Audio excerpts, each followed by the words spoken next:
Welcome to my channel Tripura study and job everyday.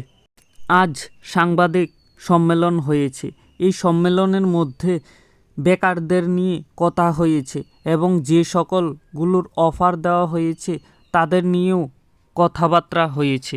তারা বলেছেন 2025 সালে যে পরিমাণে রিক্রুটমেন্ট হতে চলছে, রাজ্যে এই পরিমাণ রিক্রুটমেন্ট হলে বেকারদের নিয়ে কোনো কথা বলার মতো জায়গা থাকবে না। অনেক প্রক্রিয়া কমপ্লিট হয়ে গেছে, অনেক প্রক্রিয়ার হাফ প্রসেস ডান হয়ে রয়েছে। এইগুলো চাকরি দিলে যে কয়েক গুণ বেড়ে যাবে এই বিষয়ে তারা নিশ্চিত।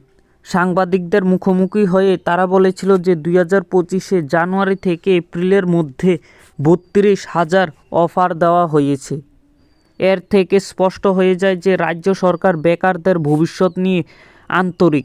তার সাথে সরকার যে স্বচ্ছ নিয়োগ নীতি নিয়ে কাজ করছে, আর বাকি যারা সরকারি চাকরি পাচ্ছ না তাদের জন্য আমরা সরকারের আউটসোর্সের মাধ্যমে কত চাকরি দিয়েছি, স্কিল ডেভেলপমেন্টের মাধ্যমেও কত চাকরি দিয়েছি তা আমরা ধরছি না।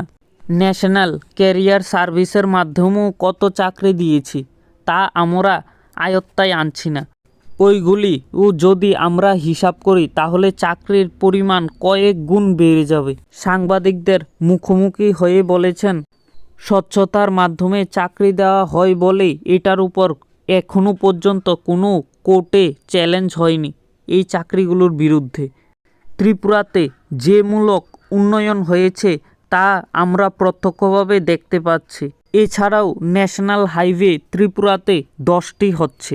আর এইসব বিষয়ে আর সাংবাদিকের সামনে তুলে ধরেন যে সকল চাকরিগুলোর হাফ প্রসেস কমপ্লিট হয়ে গেছে, তোমাদের চিন্তা করার কোনো কারণ নেই, তোমাদের রিক্রুটমেন্ট হবেই, তোমরা অফার লেটার পাবেই। কিছুদিনের অপেক্ষার, কারণ সরকার ধাপে ধাপে অফার লেটার দিচ্ছে।